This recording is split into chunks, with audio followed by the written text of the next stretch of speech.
da aliança, a aliança de Deus com o homem, a aliança da graça. E eu gosto dessa ilustração que aqui temos, que a aliança de Deus com o símbolo, né, de Jesus ali, a coroa de espinhos, né, a morte redentora de Deus, de Jesus Cristo, enlaçando, né, fazendo parte dessa aliança com o homem. E nós podemos seguir, vamos pegar o primeiro bloco. E o primeiro bloco do capítulo 7 nos diz assim: a distância entre Deus e a criatura é tão grande que, embora as criaturas racionais lhe devam obediência como seu Criador, nunca poderiam ter alcançado a recompensa da vida, senão por alguma condescendência voluntária da parte de Deus. E ele se agradou em expressar por meio da aliança. Vamos para a base bíblica? Nós temos aqui 2 versículos. Lucas 17:10. Assim também vocês, depois de terem feito tudo o que lhe foi ordenado, digam: somos servos inúteis, porque fizemos apenas o que deveríamos fazer. Jó 35:7-8 diz: se você é justo, o que lhe dá? Ou o que recebe da sua mão? A sua impiedade só afeta os outros, como você. A sua justiça aos filhos dos homens. Jó está falando aqui aqui no capítulo 35 de Jó, é que a nossa injustiça, ela, assim como a nossa justiça, afeta os terceiras pessoas, mas não muda o caráter de Deus, porque Deus é imutável.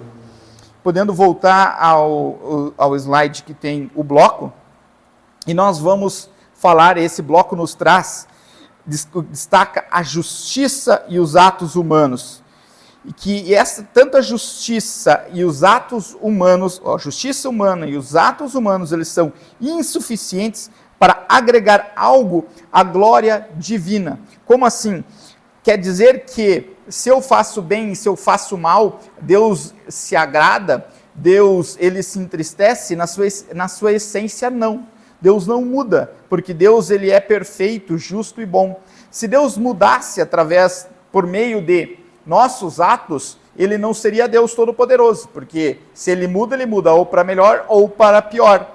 E se ele muda para melhor, ele não era tão bom, se ele muda para pior, ele deixa de ser bom. Logo, Deus sendo imutável, as nossas atitudes não mudam Deus. Mas olha que legal, Deus, através das suas escrituras, ele se demonstra, ele fala através da linguagem humana que ele se agrada de nós. Ele permite se agradar daquilo que nós fazemos. Porém, a sua essência, o seu ser não é mudado por nossas atitudes, porque Deus é imutável. E isso nos reforça a ideia de completa dependência de Deus. Como assim? A dependência do Criador. Lucas 7:10 ensina que mesmo que após nós fazermos o que Deus ordena, nós não tornamos merecedores de algo. Deus não deve a nós algo. Eu já vi pregadores dizendo que nós teríamos que pôr Deus na parede, exigir de Deus. Isso é blasfêmia. Porque Deus, mesmo nós fazendo certo, Deus não nos deve nada. Se nós estamos fazendo algo certo, nós estamos vivendo de acordo com aquilo que Deus manda. E nós não ganhamos, Deus não nos deve abençoar por fazer algo ou não. Tudo bem, nós temos a questão aquele que honra seu pai e sua mãe. Deus decide prometer aumentar sua vida. É verdade. Mas Deus não deve nada a nós por aquilo que nós fazemos. Essa é a diferença brutal entre cristianismo e paganismo. Paganismo, você faz uma oferenda a um tipo de Deus, e esse Deus, ele, com D minúsculo, ele vem e abençoa você por causa dessa oferenda. O cristianismo não. Jesus fez a oferta cabal. Deus não é mudado pelas nossas atitudes. A essência de Deus, a vontade de Deus não é mudada por aquilo que a gente faz. Já o 35, 37 é reforçado que nem mesmo a justiça e nem mesmo a impiedade humana impactam diretamente a Deus, mas assim afetam os outros seres humanos. Deus permanece inalterável, sendo autoexistente e independente. Isso é interessante. Espera aí, me parece então que isso, para algumas pessoas que vieram de igrejas que trazem alguns conceitos errados, talvez se assustem quando fala sobre isso. Mas não, Deus é Deus. Deus, ele não entra em depressão porque alguma pessoa não creu nele. Deus é. Deus, ele não fica. Deus, ele não passa a ter algum estado, ele é. Vocês conseguem entender? Eu sei que é profundo. E eu sei que talvez isso desmistifica muitas das falsas doutrinas que têm ensinado por aí.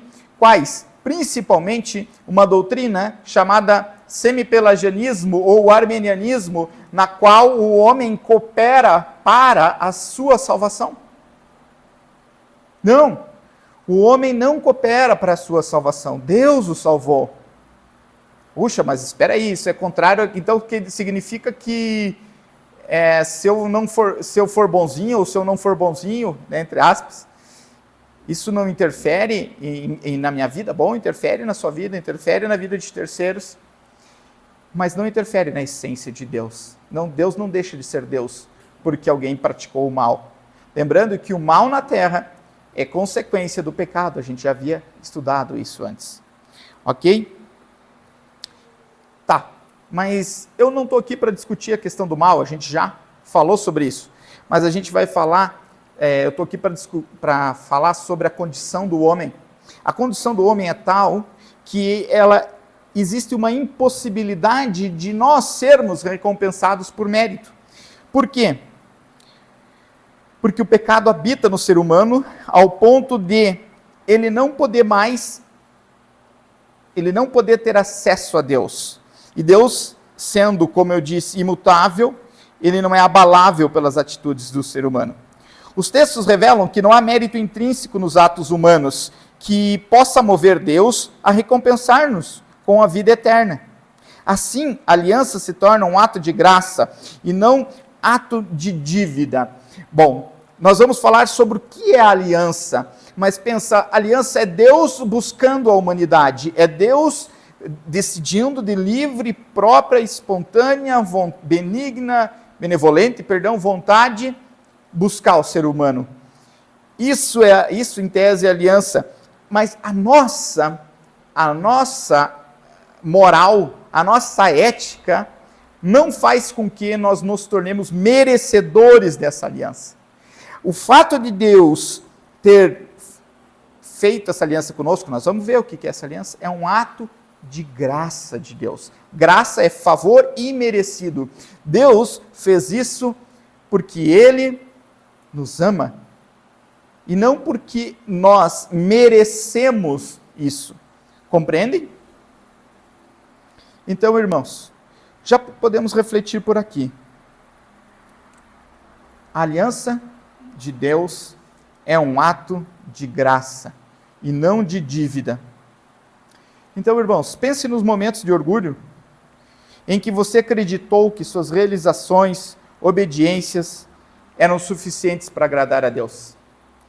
Às vezes em que você já chegou perto de Deus e disse: Deus, mas eu mereço. Deus, mas o Senhor precisa me agradar. Reconheça que hoje ainda reconheça que até mesmo a tua obediência provém do Senhor. Entendo que o ser humano tem o seu livre-arbítrio, mas eu entendo que esse livre-arbítrio foi corrompido lá no Éden. E que mesmo a nossa obediência necessita do Espírito Santo de Deus. Amém? A teologia da aliança. A aliança é um ato de condescendência divina na qual Deus, de forma soberana e graciosa, estabelece termos para se relacionar com suas criaturas e oferecer-lhes a vida. É um pacto estabelecido por Deus soberano e de forma unilateral para comunicar suas bênçãos, proteger seu povo e oferecer um meio de redenção. Deus não é obrigado a aliar-se às suas escrituras, as suas criaturas, sua decisão em fazê-lo revela o caráter de amor e misericórdia de Deus. Nós tratamos do pecado, que trouxe uma barreira intransponível entre o homem e Deus. Nós tratamos do pecado. Por isso que, às vezes, é difícil, se alguém pega uma pregação longe da outra, até convido vocês a buscarem lá no YouTube, tem todas as pregações da série da Confissão de Fé, porque nós levantamos um problema, uma barreira intransponível, que é a barreira do pecado.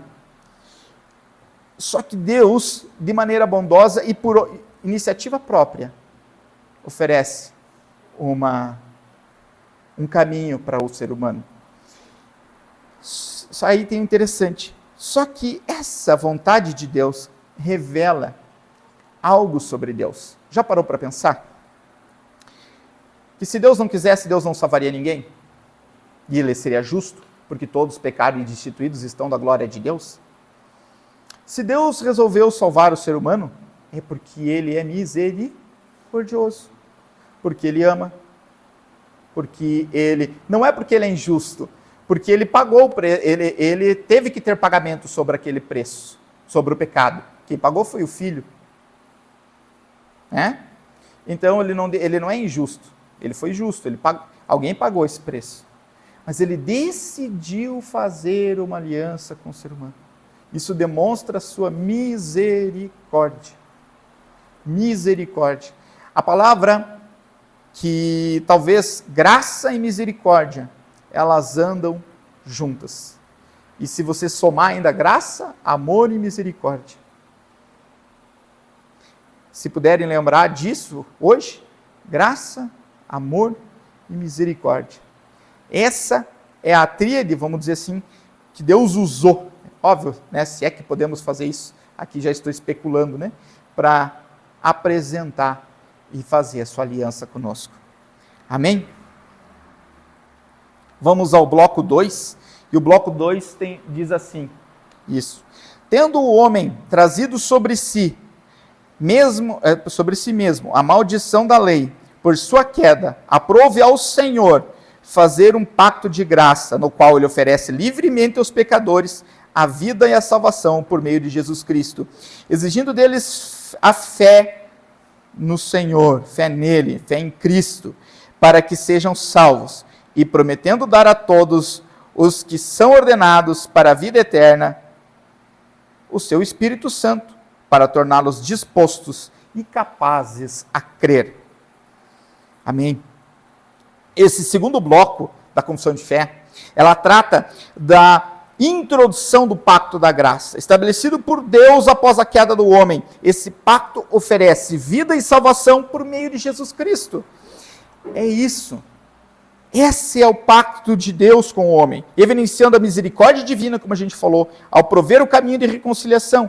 A iniciativa é de Deus, exigindo fé dos pecadores, mas ele não só exige fé, ele capacita-os a crer por meio do Espírito Santo. Quando nós falamos para alguém, você crê em Cristo Jesus, ok, é real, a pessoa tem essa decisão. Internamente ela tem essa decisão. Porém, é uma verdade que não tá completa, porque a verdade completa é que o próprio Deus, através do Espírito Santo, ele tira as escamas dos nossos olhos, para que a gente possa ver a graça de Deus e possa aceitar Cristo como Senhor e Salvador. Por quê? Porque se dependesse do ser humano, o ser humano não escolheria Deus. Por quê? Porque o ser humano está corrompido pela queda. Por isso que a queda não é uma simples desobediência. Adão e Eva não morreriam antes da queda, muito provavelmente. O fato de toda a humanidade morrer depois da queda é uma prova, e a gente já falou isso na vez anterior, é uma prova de que também as maldições que o pecado trouxe são aplicadas a todos os seres humanos. Todos morremos, todos sofremos. Todos nós estamos corrompidos pelo pecado. E aí, Deus decide, então, fazer essa pacto com o ser humano. E nós vamos ler a base bíblica disso. Temos aqui 3 textos bem interessantes. Gênesis capítulo 2, verso 17 diz: mas não coma da árvore do conhecimento do bem e do mal, porque no dia que comer, você certamente morrerá. Porque todos os que estão sobre as obras da lei estão debaixo de maldição, pois está escrito: maldito é todo aquele que não permaneça em todas as coisas escritas no livro da lei, para praticá-las. Quero que alguém levante a mão aqui. Alguém que já conseguiu cumprir a lei durante um ano, durante uma semana, durante um dia. E olha só o que a Bíblia diz sobre aqueles que não cumprem, ou seja, todos nós. Maldito. O pecado para Deus não é um assunto fácil. É algo que custa caro, custou seu filho. Por isso ele diz maldito. Romanos 3, 20 e 21. Visto que ninguém será justificado diante dele por obras da lei, em razão de que pela lei vem o pleno conhecimento do pecado, mas agora sem lei se manifestou a justiça de Deus, testemunhada pela lei, aqui pulou. Mas agora sem lei se manifestou a justiça de Deus, testemunhada pela lei e pelos profetas. Esse bloco 2, ele traz um problema. A maldição que a lei traz. Qual maldição? Ela precisa ser cumprida por completo. E quem de nós ama a Deus de todo o teu conhecimento, de todo o entendimento, de toda a fé, de toda a nossa alma? Quem de nós o tempo todo? Quem de nós não desconfia de Deus? Quem de nós, eu ainda pego pessoas que se dizem crentes e que leem horóscopo. E quando ela lê horóscopo, ela está dizendo: eu não confio em Deus, eu não amo a Deus de todo o meu entendimento, de toda a minha força, de todo o meu coração.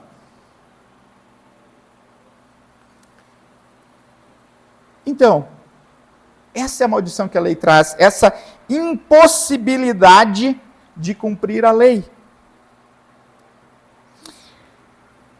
Esses versículos, eles demonstram a justiça da lei divina. A transgressão de Adão trouxe morte espiritual e separação de Deus à humanidade. Como a gente já falou, e a maldição da lei não deixa espaço para falhas, exige uma perfeição absoluta, e nós não conseguimos ter essa perfeição absoluta.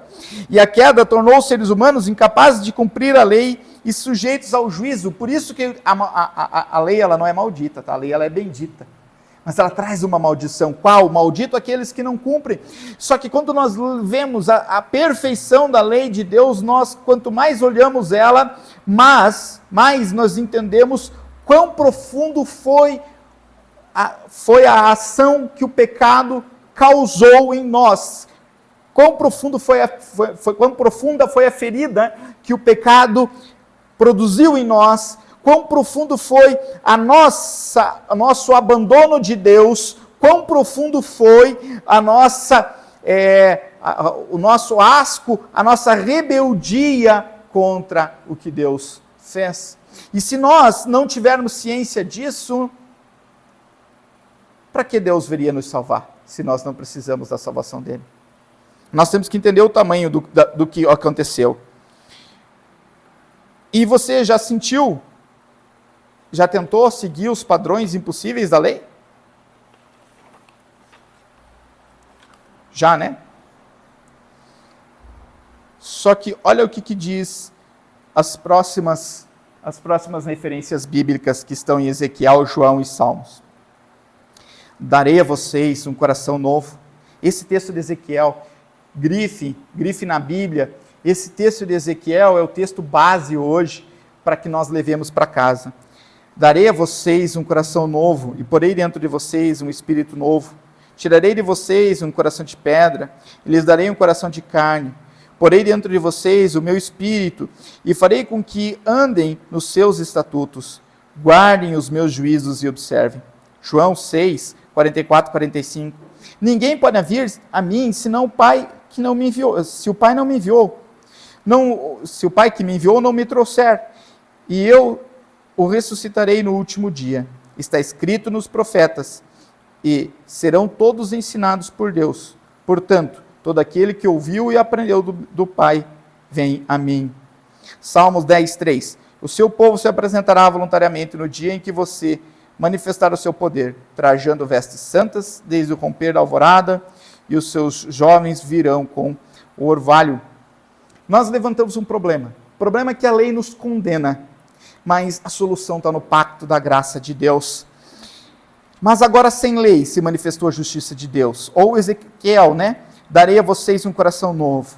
Deus oferece vida e salvação, gratuita, por meio de Jesus Cristo, cumprindo Ele mesmo as demandas da lei. Nós não cumprimos a lei, mas Jesus cumpriu a lei no nosso lugar. Esse é o pacto, esse é o pendão, ou o fiel da balança, ou o poder usado para ser imputado em nós nesse pacto de graça. Como assim? Os méritos de Cristo no pacto da graça são imputados em nós. Ele cumpriu a lei no nosso lugar.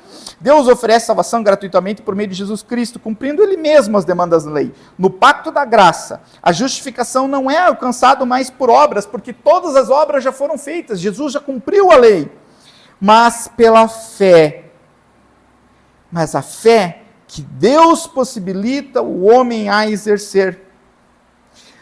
Essa aliança que nós já vimos, que Deus escolheu ter com o ser humano, porque Deus podia deixar o homem eternamente perdido, Ele concede ao ser humano essa aliança que é por graça, e essa aliança não exige obra nenhuma, porque, quer dizer, não exige obra nossa, porque a obra foi, Cristo fez a obra. Qual obra? Cumpriu a lei no nosso lugar.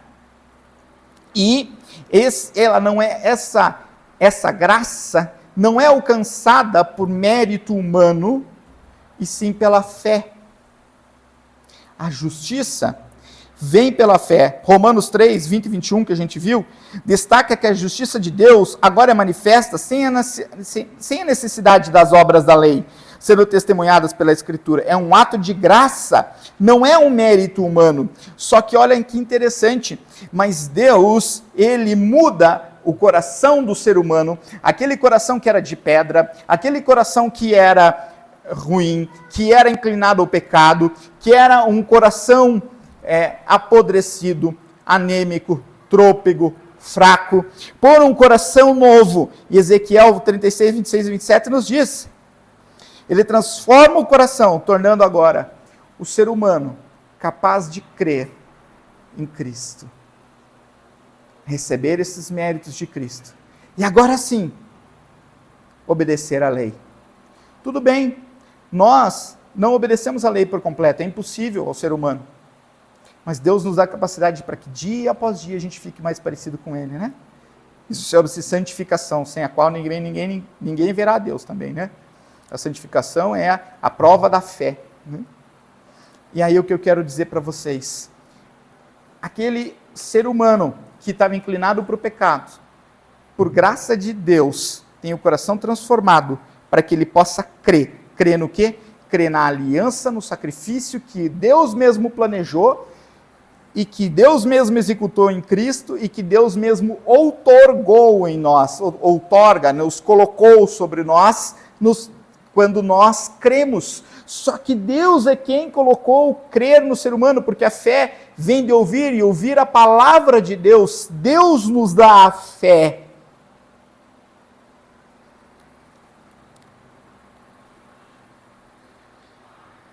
Olha que interessante. Deus muda o nosso coração. Ezequiel 36, 26 a 27.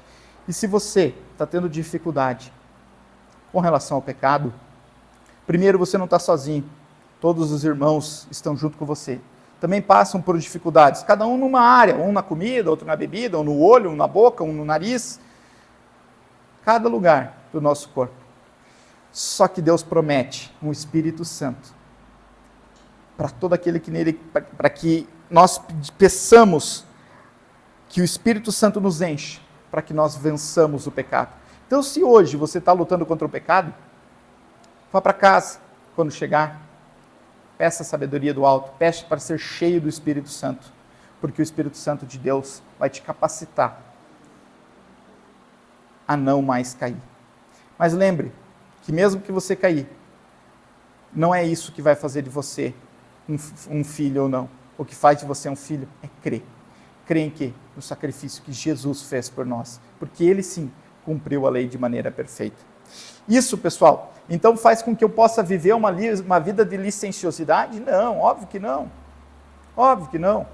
Isso faz com que nós procuremos, muito mais pelo contrário, procuremos agradar a Deus. Por quê? A viver conforme Deus quer, porque ele me resgatou, mesmo eu não tendo mérito. Uma coisa é eu ganhar uma prova de corrida porque eu corri, uma coisa é eu ganhar um prêmio sem eu merecer. E nós recebemos um prêmio sem merecer. Mas ainda nós temos que amar esse quem nos premiou. A capacidade de crer, olha aqui, João 6, 44, 45, ninguém pode vir a mim se o Pai não o trouxer. E a atração divina, isso chama-se chamamento eficaz, é uma tensão muito grande, em que há a atração divina e a resposta humana. E essa tensão, o que responde a essa tensão é o Espírito Santo de Deus. Só Ele pode fazer um homem pecador crer. Crer que Jesus é o Salvador.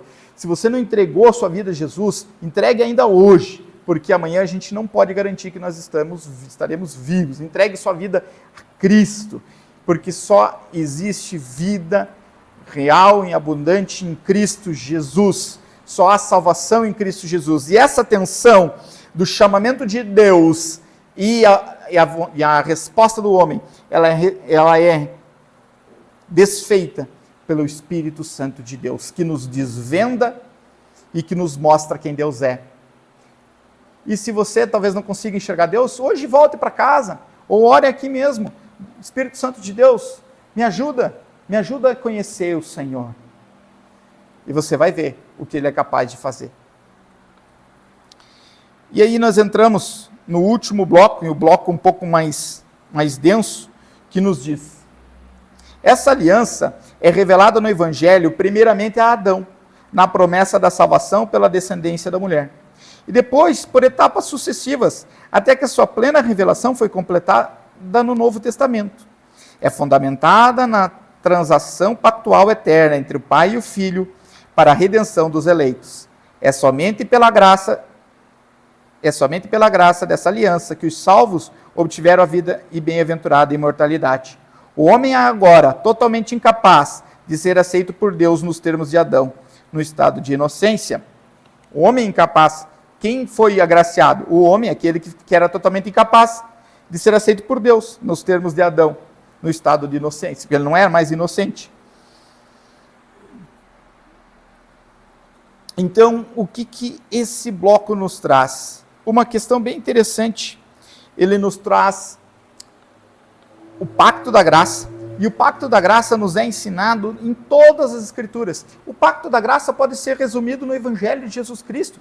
E o Evangelho, ele já é revelado já em Gênesis, no Proctum Evangelium, que é no Evangelho, vamos dizer assim, no primeiro Evangelho, quando Deus disse que poria inimizade entre a serpente e a mulher, e que você ferirá, a cobra ferirá o seu calcanhar, e a mulher pisará, né, na cabeça da cobra, o descendente da mulher. E quem pisou na cabeça da serpente foi o Senhor Jesus.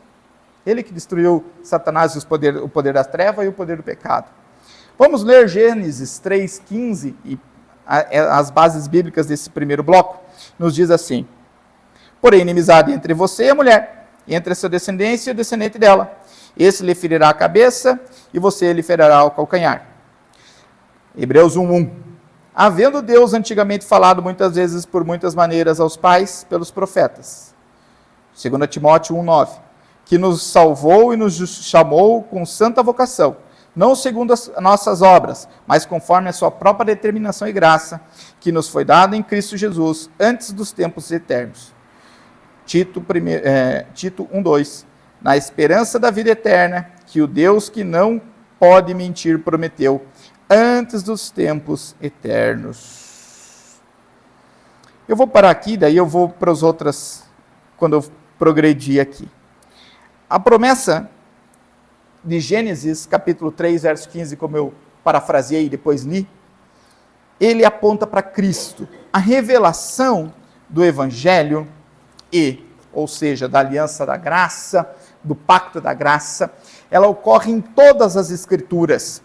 Deus foi revelando o seu plano. Nós não somos aliancistas. O que significa isso? Nós não cremos que nós estamos na mesma aliança de Abraão, na mesma aliança de Noé, não. Nós entendemos que todas essas alianças, e eu vou mostrar algumas delas, elas apontam para a aliança com Cristo, que é essa aliança perfeita, que é essa aliança que salvou a humanidade. Olha só, a aliança de Noé, em Gênesis 9:17, Deus promete nunca mais destruir a terra com um dilúvio, e ele dá um sinal, o arco-íris. Aliança com Abraão, Gênesis 12:15-17, a promessa da descendência, ele teria uma descendência, e essa descendência seria mais grande, e ele prometeu a terra e bênção às nações, e o sinal dessa aliança é a circuncisão. Aliança com Moisés, a lei é dada no Sinai, representando o relacionamento entre Deus e Israel, e o sinal é o Shabá, é o sábado. Aliança com Davi, é uma promessa de um reino, e nós lemos isso há pouco tempo com as nossas crianças em 2 Samuel, é a promessa de um reino eterno, e de um descendente que teria um reino que nunca mais teria fim, e Jesus é descendente de Davi.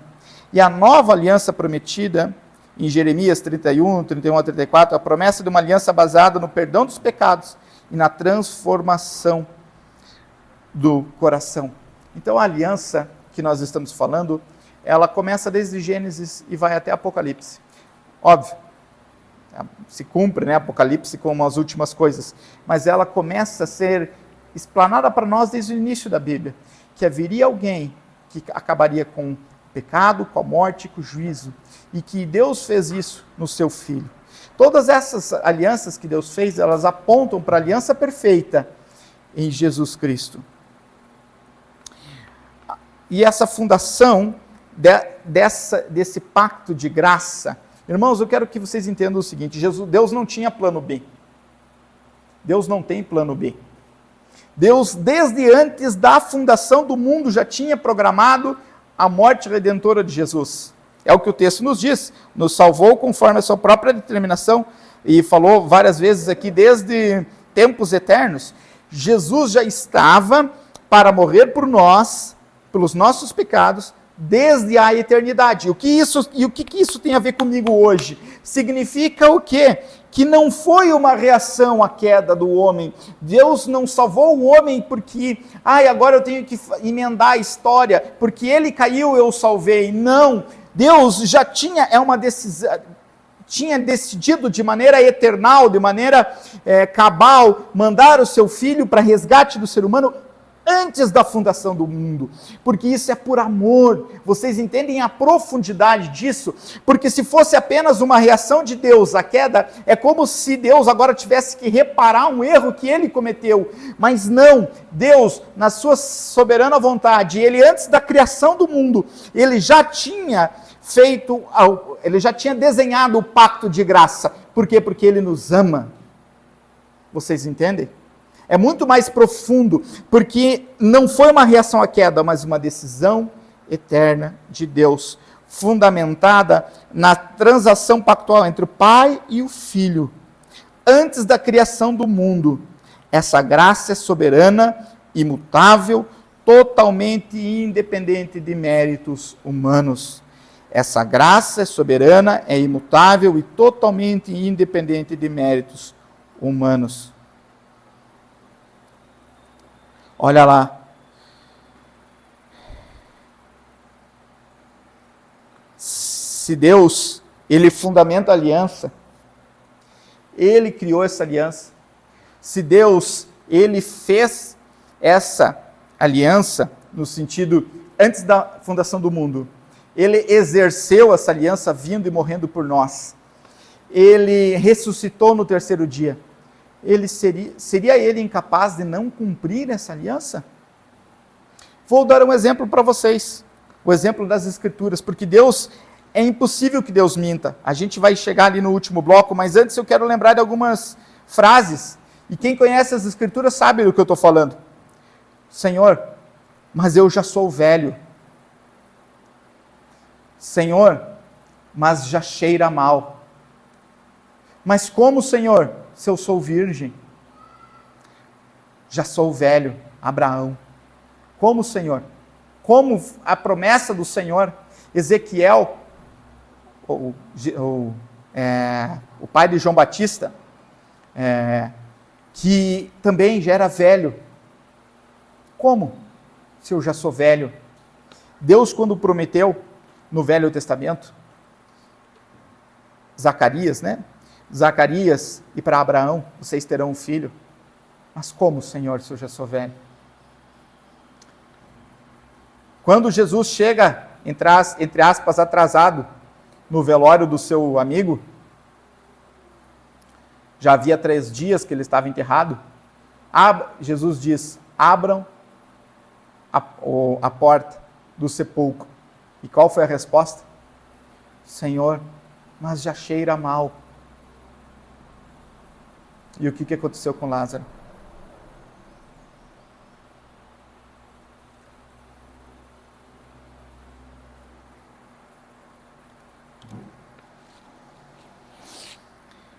Senhor, Maria, bem-aventurada és tu entre as mulheres, e de você terá um filho, e ele será Emanuel, ele será chamado Emanuel, porque ele salvará a humanidade inteira. Ele salvará a humanidade. Mas como se eu sou virgem?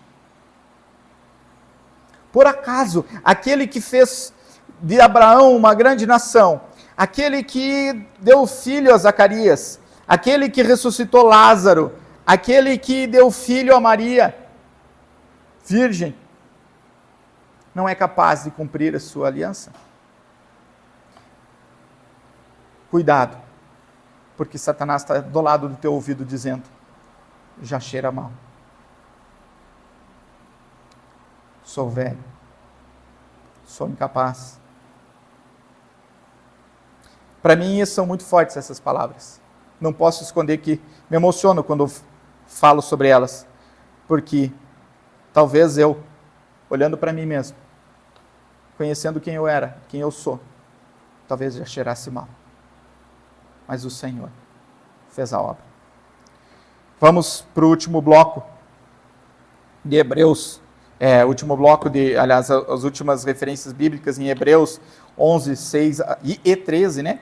De fato, sem fé é impossível agradar a Deus, porquanto é necessário que aquele que se aproxime de Deus creia que Ele existe e que se torna galardoador dos que o buscam.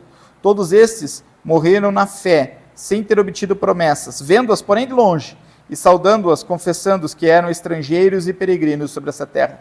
Hebreus capítulo 11, leia em casa, vale a pena, sobre a fé e sobre os heróis da fé, né?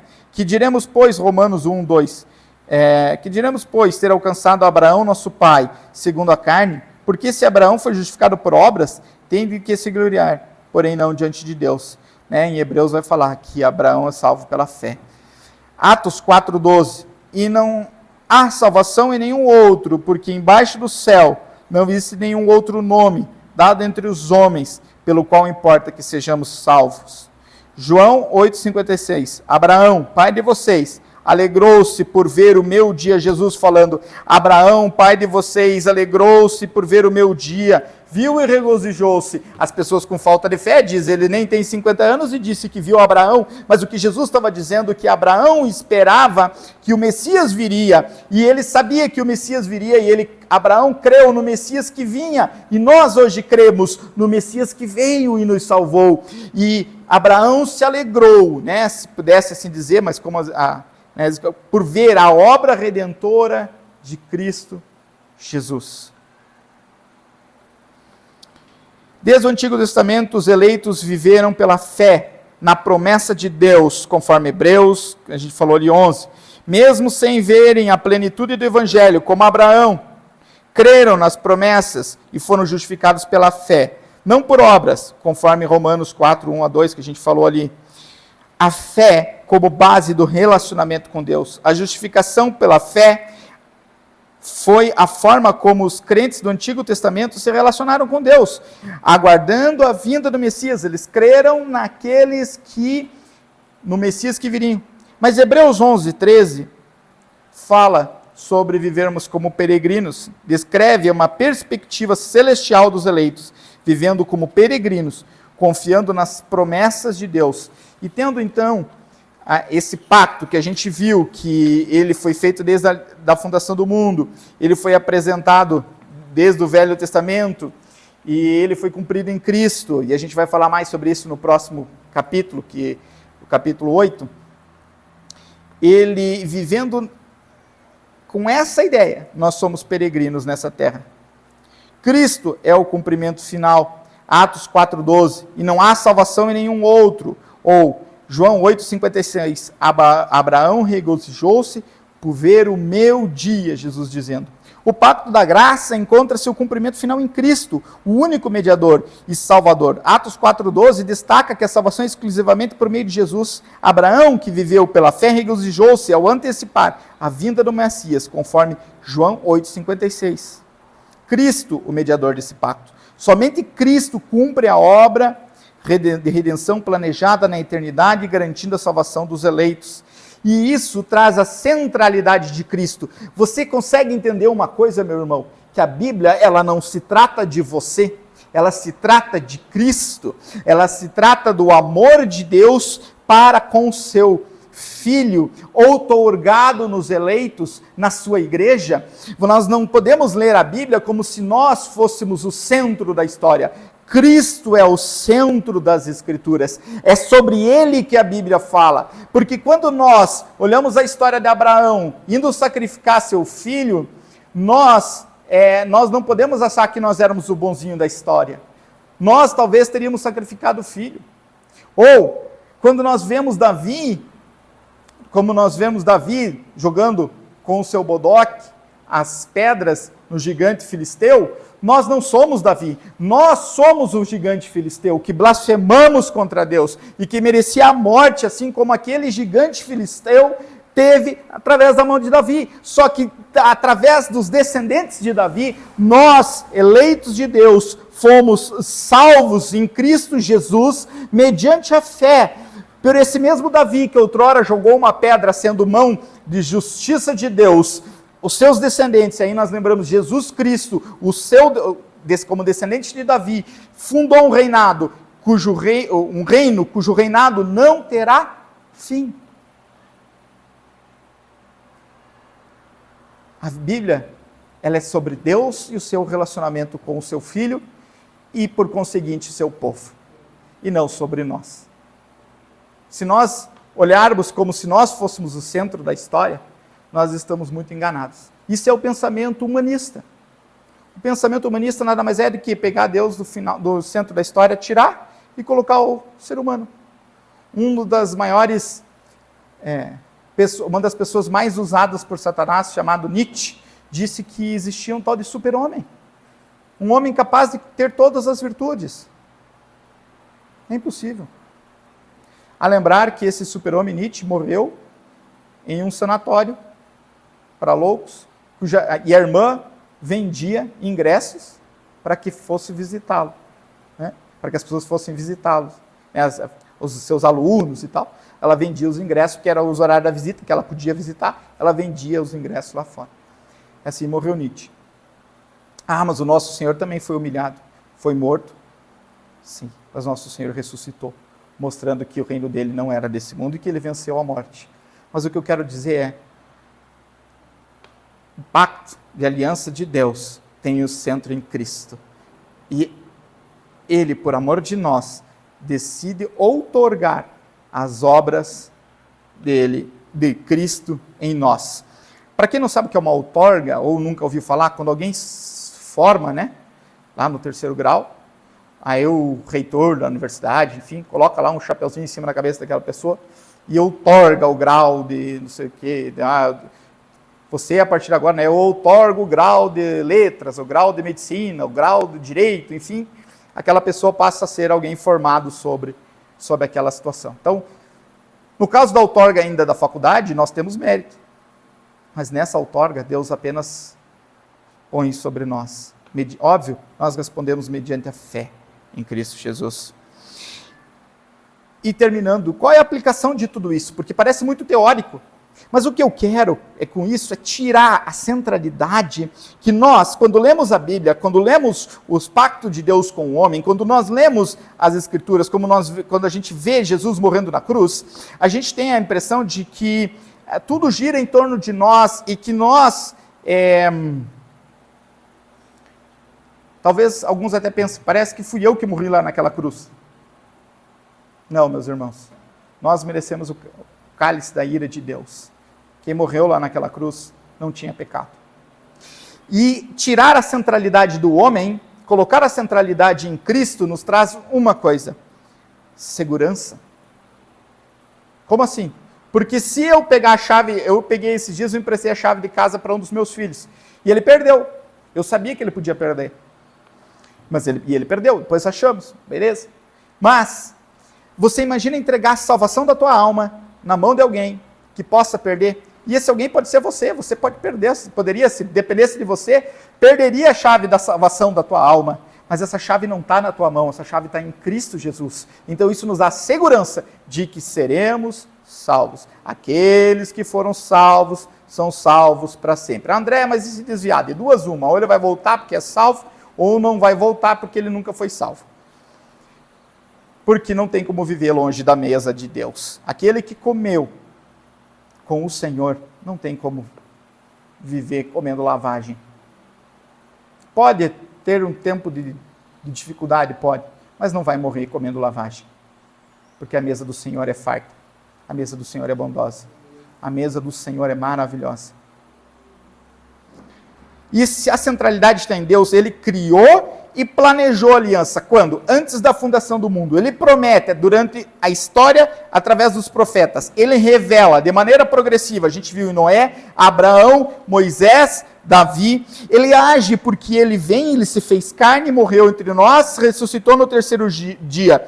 Ele nos sustenta e ele nos dá a capacidade de crer. Ele nos outorga a salvação e Ele nos sustenta através do Espírito Santo de Deus. Isso nos dá a segurança de vivermos aqui nessa terra como peregrinos, lembrando do juízo final, e que estaremos com Ele por causa dos méritos dEle e não dos nossos.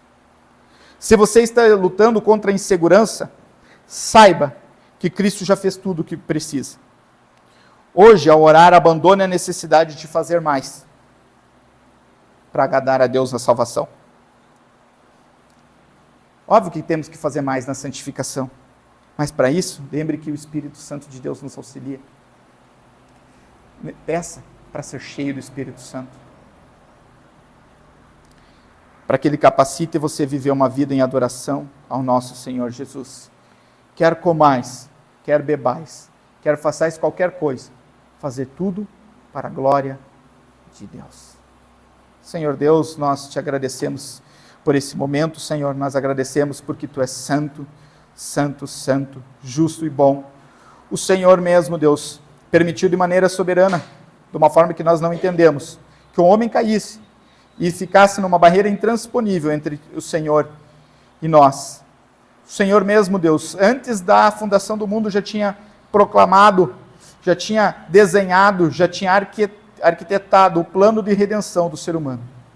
O Senhor executou esse plano, Senhor. O Senhor revelou ele, Senhor, durante todas as Escrituras, de Gênesis até a sua completude, Deus.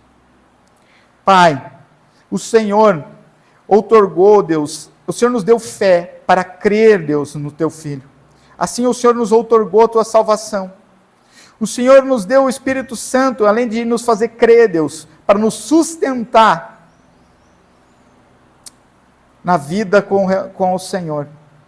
O Senhor nos deu o Espírito Santo para nos selar. O Senhor nos selou com o Espírito Santo, lá no momento de que nós cremos, para que o Espírito Santo fosse o selo da promessa, que nós nos encontrássemos, o dia que nós nos encontrarmos contigo, Deus. Nós, tendo o selo do Espírito Santo, pudermos entrar no Teu reino, usufruir do Teu reino de uma maneira total, mais do que nós conseguimos aqui nesse momento. Senhor Deus, a Ti toda a honra, toda a glória, todo o louvor, todo o domínio. Senhor, mas eu te peço, nós, Deus, por nós como humanos e pecadores, livra-nos de qualquer dúvida, Deus. Livra-nos, Deus, dissipa qualquer medo. Dissipa, Deus, tudo aquilo que nos impede de confiar que a obra é tua, por ti e por amor de nós. Senhor, dissipa toda e qualquer desconfiança. Senhor, nós vimos o que aconteceu nas tuas escrituras. Vimos mortos ressurgindo, idosos tendo filhos, mães virgens tendo filho. Nós vimos o Senhor abrir o mar vermelho. Nós vimos todas as maravilhas que o Senhor fez. Deus, e nós cremos que o Senhor é fiel para cumprir toda a boa promessa que o Senhor fez. Senhor, nós já cheiramos mal, mas o Senhor é capaz de transformar nosso coração por meio do Espírito Santo. E tendo 100% de fé nisso que nós proclamamos, nós agradecemos teu Filho amado, em nome do teu Filho amado, Jesus. Amém.